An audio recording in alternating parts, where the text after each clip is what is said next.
noches, estimados amigos.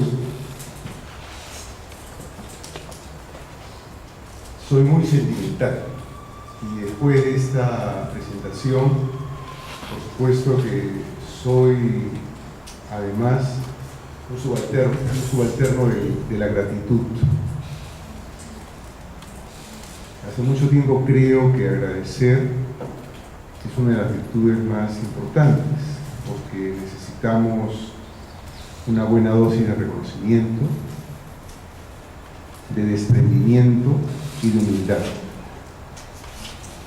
De modo que voy a empezar brevemente haciendo lo que debo hacer: agradecer a esta augusta casa.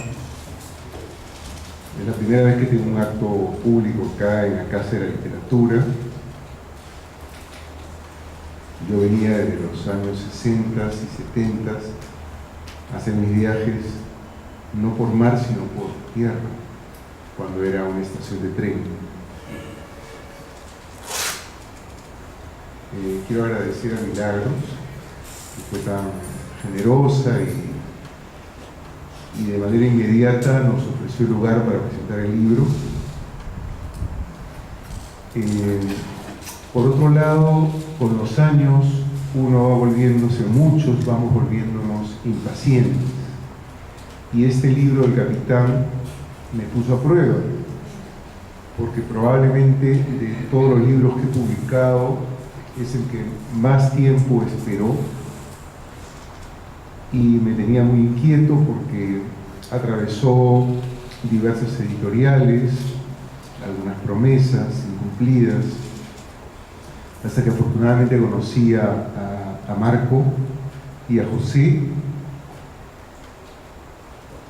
que acaban de iniciar hace pocos años un proyecto de publicaciones muy empeñados, muy dedicados en difundir la lectura entre chicos y además hacerlo también entre los docentes, que es infrecuente en nuestra literatura infantil, donde aparentemente las editoriales se han concentrado en la publicación de textos para niños y jóvenes,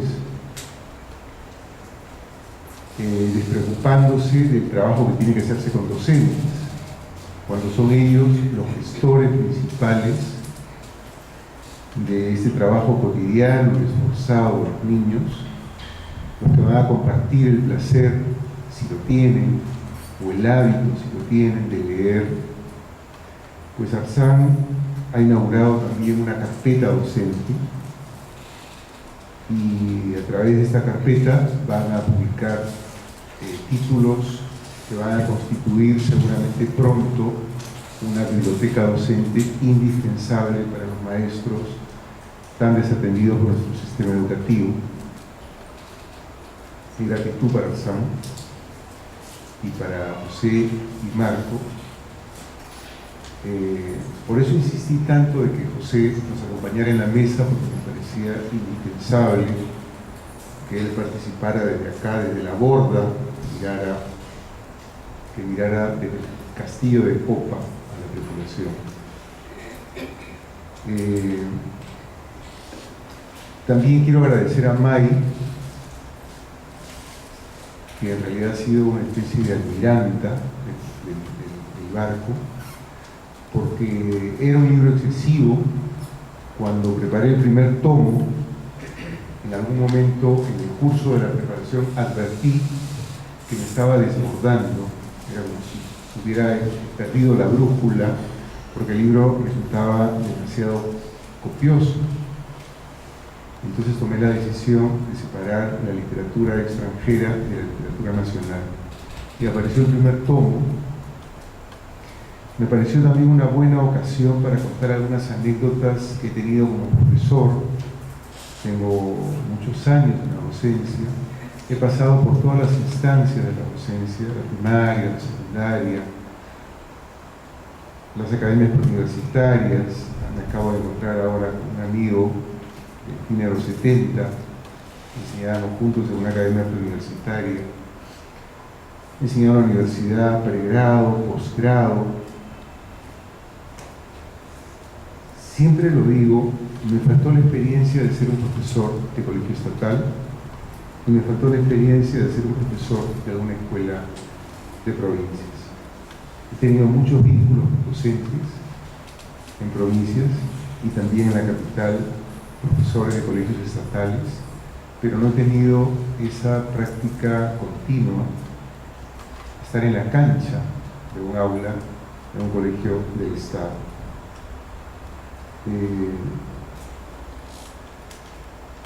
May, después del sobresalto que le provocó seguramente ver en su bandeja un archivo con más de 500 páginas, empezó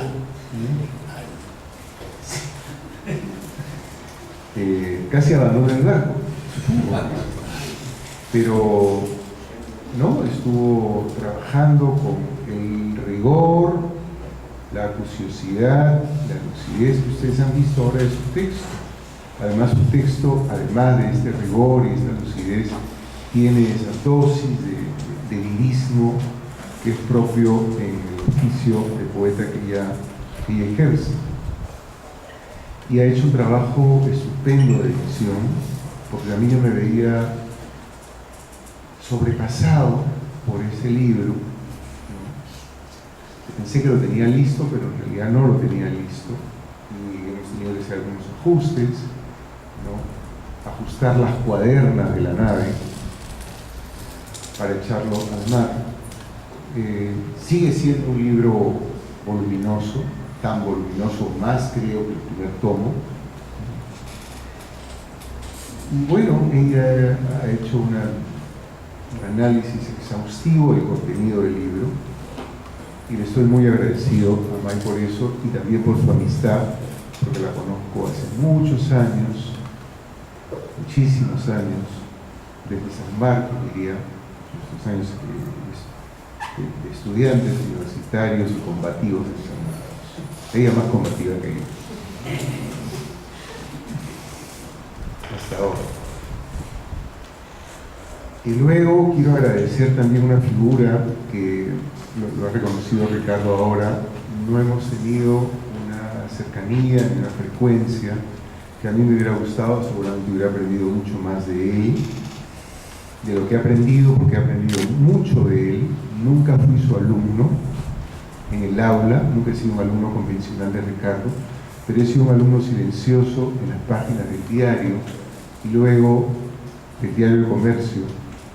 Luego he escuchado muchas opiniones de él como profesor en la Católica a través de amigos muy cercanos y a través de sus libros. Es una de las pocas personas que mantiene una vitalidad, una utopía, una pasión por la docencia y que me supera incluso en años como profesor. Ricardo debe tener 42, 43 años como profesor, empezó jovencísimo. De modo que me supera más o menos en unos 5 o 6 años. Yo empecé también muy jovencito a enseñar en colegio. No sé si Ricardo tenía la experiencia de enseñar en colegio, ¿sí? En el León Pinello. Ajá. Yo tuve 7 años a los 19 años. Yo empecé unos años después, pero entre los 19 y los 22 o 23 que yo empecé, la diferencia con los chicos de cuarto y quinto de medio era tanta, ¿no? Compartíamos más o menos intereses, más o menos lenguaje, ¿no? Yo enseñé 7 años en diversos colegios antes de llegar a esa escuela que para mí fue una verdadera revelación. No solo por lo que aprendí en la escuela, con un ambiente muy cercano a la comunidad, con una relación muy horizontal entre profesores y profesoras, profesores de primaria y profesores de secundaria, profesores y alumnos, personal de limpieza. Era una experiencia comunitaria muy vital, con enorme pasión y además con personaje inconmensurable en el terreno educativo, que era Constantino Carvalho, ¿no? De quien aprendí muchísimo. Pude, si resonaba antes, haber aprendido más de él. Nos demoramos, mis amigos y yo, en reconocer la grandeza de ese pensamiento filosófico y la grandeza de espíritu de este personaje complicado y profundo que fue Carvalho. De modo que, Ricardo, he aprendido mucho, no en el aula, sí leyéndolo en el periódico y aprendiendo también de su labor docente. Y tanto he aprendido del periódico que he terminado imitándolo, porque alguna vez descubrí que Ricardo también reunía en algún momento, seguramente en los 90, empezó a reunir sus ingentes textos publicados en el diario, muy diversos, ¿no? Tenía una versatilidad y una enjundia para tratar los temas, ahora él ha mencionado, bueno, la erudición y la cultura de Ricardo se advierte en su exposición, la cantidad de autores que ha mencionado, y apenas he traído, creo que una servilleta con unas anotaciones, ¿no?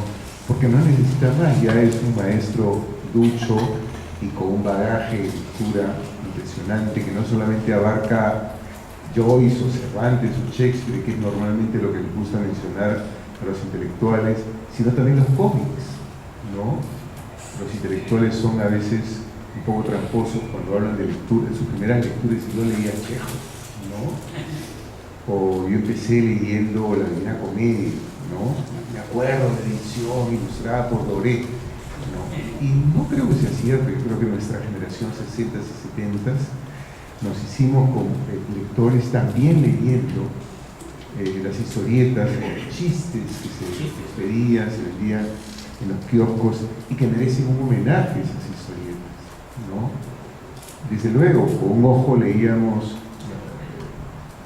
el caso Chocano, inducido por la lectura modernista de mi padre, y con el otro ojo leía a los superhéroes, ¿no? Los Cuatro Fantásticos, ¿no? Y también controlaba la lectura de mi hermana leyendo Susi, siempre con el corazón, ¿no? Porque tenía que ejercer cierta censura sobre la lectura libertina de mi hermana. No, eso es mentira. Había bastante libertad en la casa y teníamos un padre desbocadamente lector, ¿no? Que muy buen olfato para la lectura, sabía recomendarnos títulos, porque es lo único que yo creo que hizo de nosotros lectores, porque mi padre era una persona muy severa y muy impositiva, entonces nos sometía a horarios rígidos en los periodos de vacaciones, durante todo el año y particularmente en los periodos de vacaciones, y teníamos que leer mucho y además teníamos que rendir un control con él semanal. Y entonces ese método ni ayer ni hoy funciona.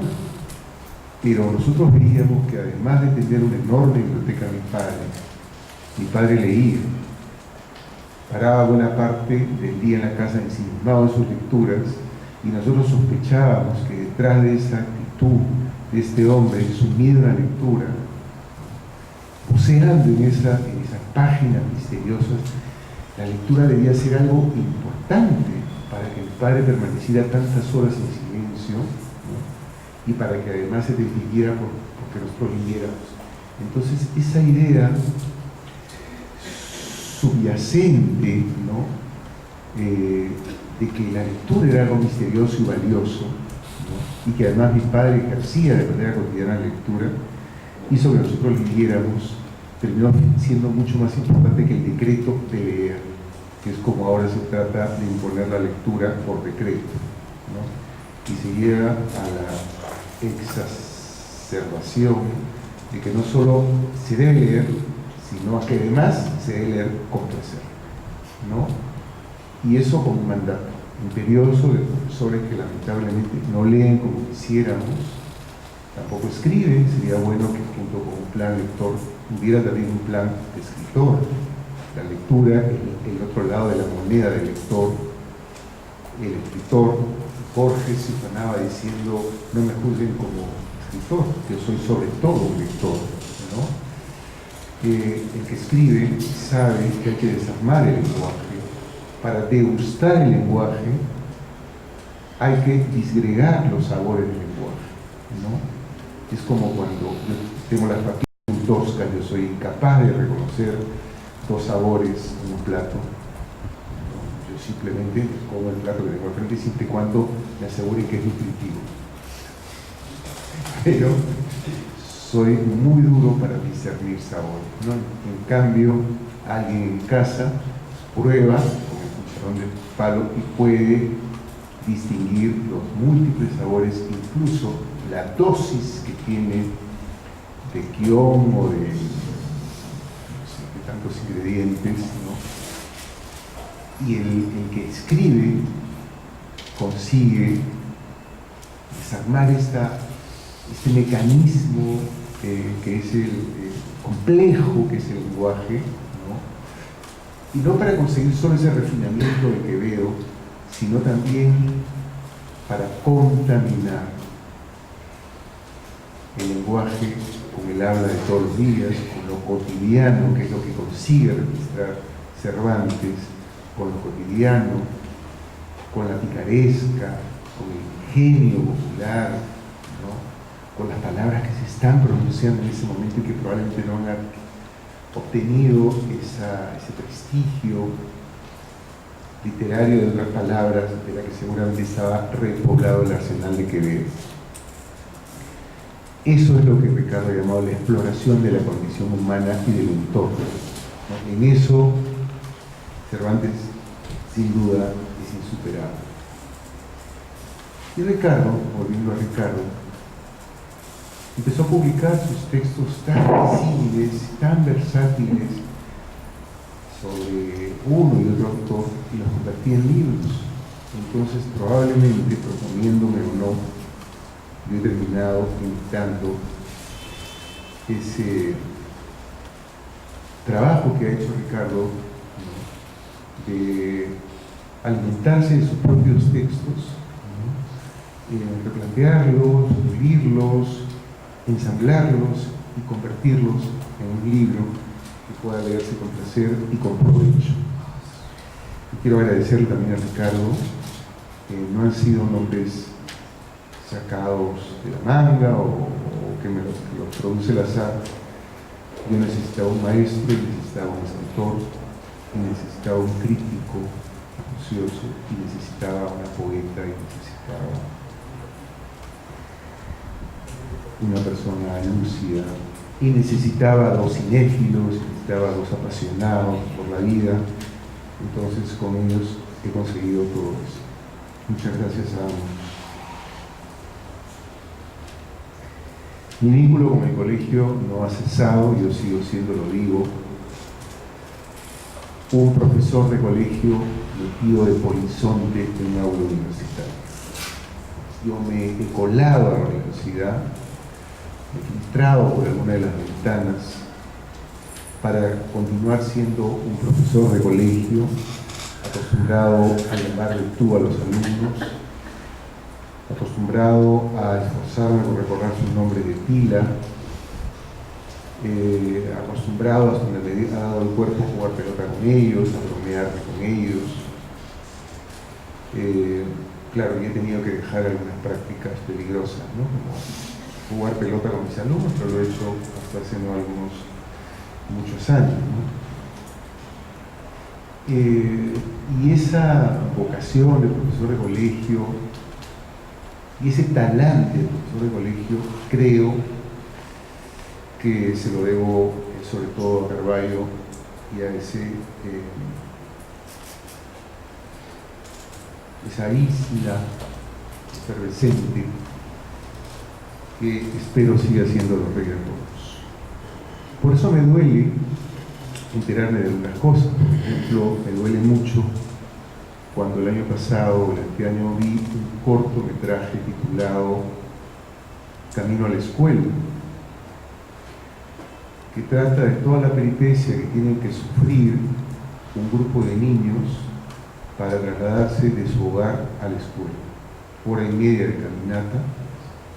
El documental cortometraje muestra la precariedad de sus alimentos y luego hora y media de caminata por lugares peligrosos, pedregosos, precipicios para llegar a la escuela. Y en paralelo, la historia simultánea que nos va contando este cortometraje de Saco es la historia de una maestra que para trasladarse de su hogar a la escuela tiene que tomar un camión, un móvil de servicio público, está a caballo. Por lo tanto, ella hace un viaje una vez a la semana y pernocta, duerme en una de las aulas del colegio. Uno ve con cierto horror esta experiencia, pero el horror se convierte en pánico cuando al final del documental nos enteramos que esta es una realidad de Yauyos, una provincia de Lima. Entonces la pregunta inmediata, mal acostumbrados como estamos al centralismo, es preguntarnos si es así en Lima, o muy cerca de la capital, ¿cómo será en los lugares recónditos, remotos, de la sierra, de la selva o zona de frontera? Este año vi una película que la recomiendo encendidamente, que se llama Chicano. Es dolorosa la película porque muestra lo declarativo de nuestro sistema educativo, todo este lado protocolar.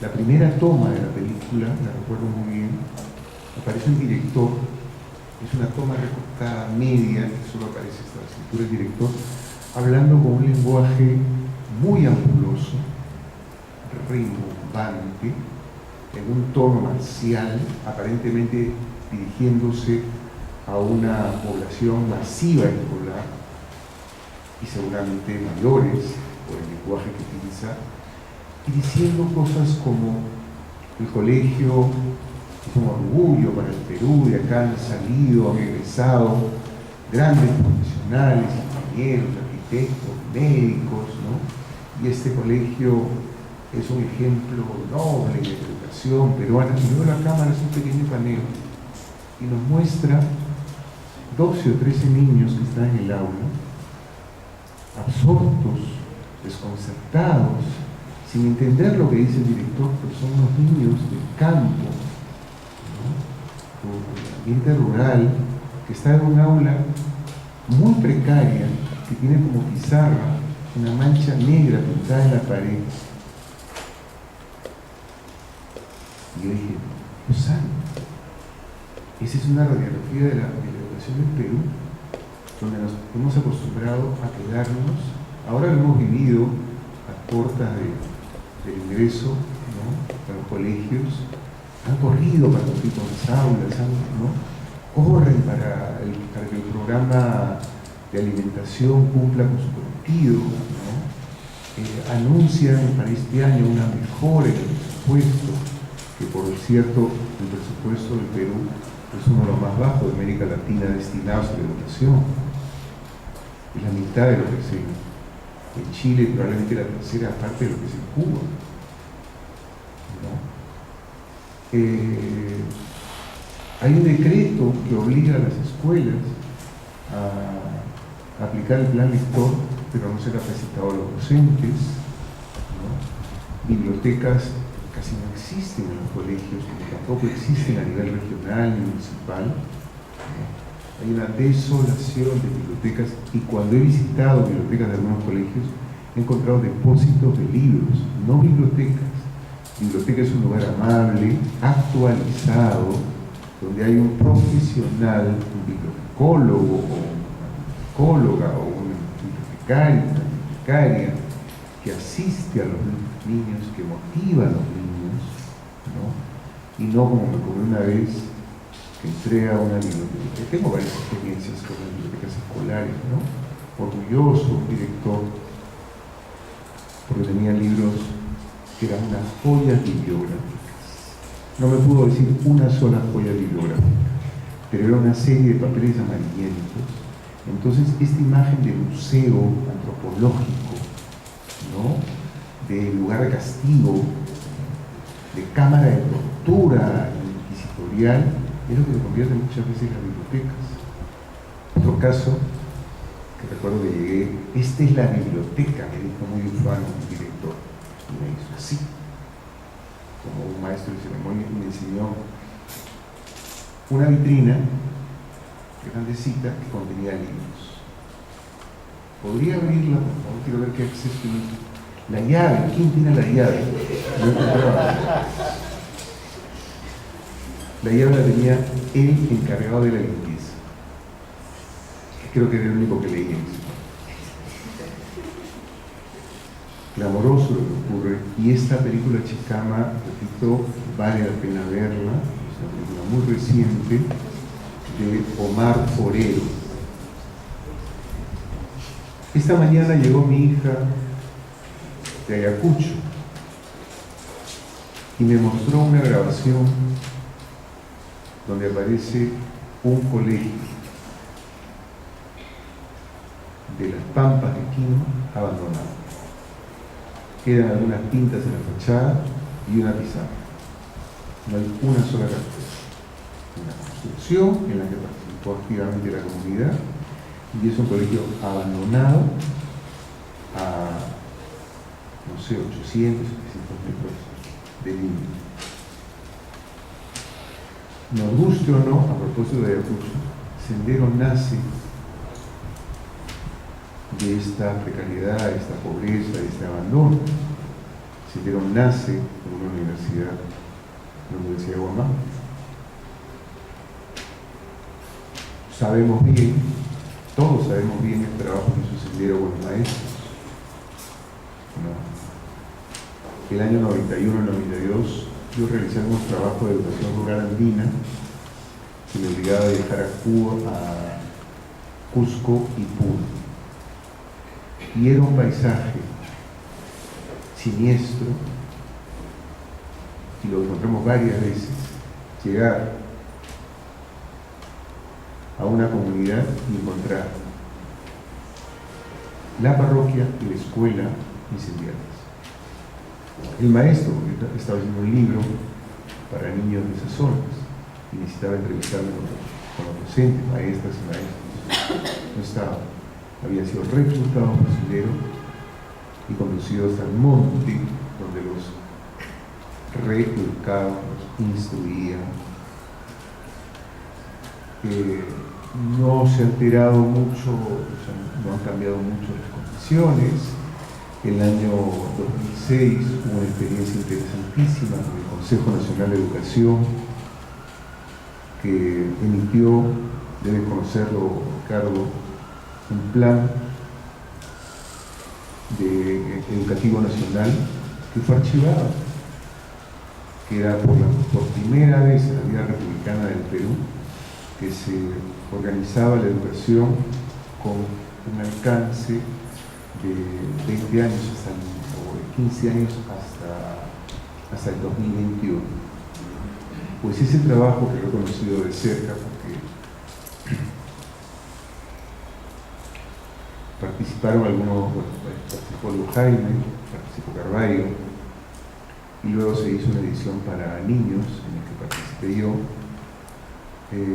Fue un trabajo muy tesonero y muy apasionado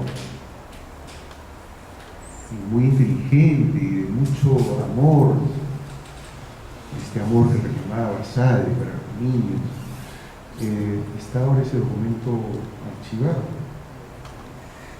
de modo que a esta hora crepuscular que me toca vivir, debo alegrarme muchísimo que se publique un libro para los profesores, debo sentirme muy complacido que a una edad en la que ya los profesores se han jubilado,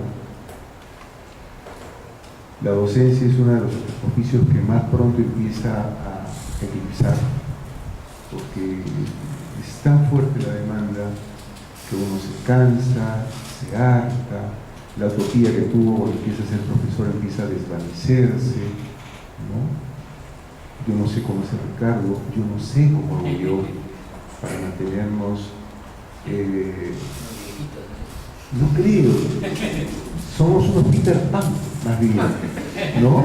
Somos unos Peter Pan que nos negamos a envejecer porque una de las razones que atribuye un filósofo al vínculo del maestro con su oficio es la capacidad que tiene para mantenerse, por lo menos con el espíritu joven, alerta, porque uno está muy vinculado, el profesor de colegio, la maestra de escuela, a los niños, ¿no? El profesor universitario a los jóvenes, ¿no? Y eso es un magnífico antioxidante. Y creo que esa es una de las razones por las que yo me siento tan vinculado a la enseñanza. Otras razones es porque he recibido, no como alumno, pero tal vez como discípulo de mi padre, de Carballo y de Washington, a quien reconozco y rindo tributo particularmente a ellos tres. Washington Delgado fue mi maestro en la universidad, aprendí mucho de él. También les tengo una enorme gratitud y me siento a esas alturas de mi vida,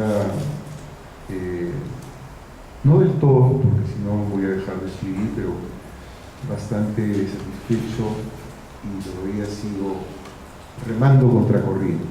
Muchas gracias.